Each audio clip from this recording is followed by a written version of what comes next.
Welcome to The Explainer.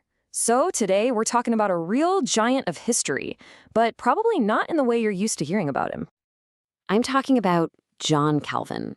You know the image, right? This lone genius sitting in Geneva, basically running the entire Protestant Reformation across Europe, like some kind of commander-in-chief. But here's the thing. Is that picture even close to being accurate? Well, let's just say the real story is way more interesting. We're talking about a world packed with these huge networks, some pretty intense rivalries, and yeah, some spectacular failures. It's a story about influence, for sure, but definitely not always about control. Okay, so first things first. We got to get this idea out of our heads that Calvin was acting alone. He wasn't some isolated guy handing down orders from a mountain in Geneva. Not at all. You have to remember, he was on a stage with other giants like Heinrich Bullinger over in Zurich and Philip Melanchthon in Wittenberg. And get this, Bullinger was actually the most widely read Protestant in France, which was supposed to be Calvin's home turf. And Melanchthon, his reputation was just massive. Their influence wasn't a competition. It was all part of the same big conversation. And what connected all these guys? Well, it was this incredible web of contacts. Think of it like the 16th century version of the internet. You had news, ideas, even just rumors flying around through letters and books. And who was carrying them? Everyone. Churchmen, politicians, merchants, students, you name it. It was a true information superhighway. All right, let's jump over to England, because this is where things get really interesting. We get to see this network in action, but we also see how Calvin's own attempts to influence things, well, it was a real roller coaster of some wins and some major missteps. You have to understand, the political scene was just nuts. The throne flipped from Protestant to Catholic and then back to Protestant again, all in a little over 10 years. So for reformers like Calvin, trying to have a say from the continent, this was both a huge opportunity and a massive minefield. And Calvin, let's just say he was not the subtle type. He sent this letter to the Archbishop of Canterbury, Thomas Cranmer, and it is just brutal. He basically tells him he's being lazy and moving way too slowly on the Reformation.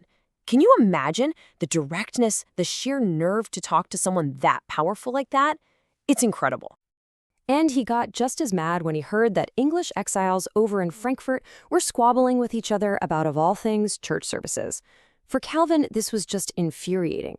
It wasn't some minor disagreement. It was a total distraction from the big picture. He said they were bringing the flames of unjust hate into foreign lands. He thought it was shameful. But oh boy, his biggest mistake, his biggest blunder by a country mile, came from his buddy John Knox.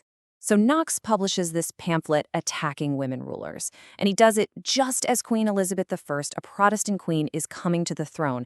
The timing, you could not make it up. It was a complete disaster, and it made Elizabeth furious with Calvin for years. It basically slammed the door shut on any direct influence he might have had. Okay, so that's England. Now let's head over to Poland. Here, the Reformation was up against a totally different kind of problem. It wasn't about pleasing kings or queens. Nope. This threat was coming from within, from radical ideas that were about to tear the whole thing apart. It got so chaotic, so splintered, that the Polish church literally begged Calvin to come there in person to fix it. Just think about that.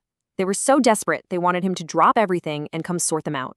He said no. He was too busy in Geneva, but that invitation alone, it tells you just how bad things were. So, what was causing all this chaos?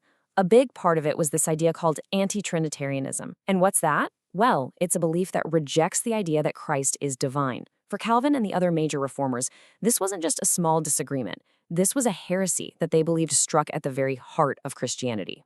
And you had these figures like Gonatius, Stencaro, and Biandrata just fanning the flames, sparking all these debates that were ripping the churches apart. All this infighting created so much division that by the time Calvin died, that whole promising Reformation movement in Poland, it looked pretty bleak from his perspective. So, okay, we've seen his struggles in England, we've seen the chaos in Poland. It makes you wonder, what was Calvin's actual international legacy? If he wasn't this great commander pulling all the strings, then what was he? Well, funny enough, one of his biggest successes was in a German region called the Palatinate. But here's the irony, right? The only reason they were open to Calvin's ideas was because of all the hard work his contemporary, Philip Melanchthon, had already done there. It's a perfect example of how influence isn't a solo act. It builds on what others have already started. And that really gets to the heart of it. The crucial takeaway here is that Calvin's real, lasting impact wasn't through micromanaging things while he was alive. No, it was through his writing. His books became massively popular long after he was gone. Just in the 16th century, more than 100 of his individual works were translated into English. That's huge. His ideas ended up shaping Protestantism for generations, and they did it through things people could actually use. You've got the Geneva Bible, we're talking the Bible of Shakespeare and all of Elizabethan England. You've got his model for how to run a church, which Scotland and others picked up, and his commentaries and his masterpiece, The Institutes, were written in a way that regular people, not just scholars, could read them. His thinking really got baked into the culture. So that image we started with, Calvin, the commander-in-chief, it's way too simple. What was he really?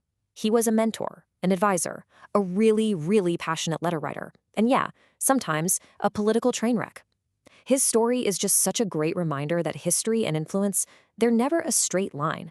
It's always this messy, complicated, unpredictable mix of people, ideas, books, and just plain old timing.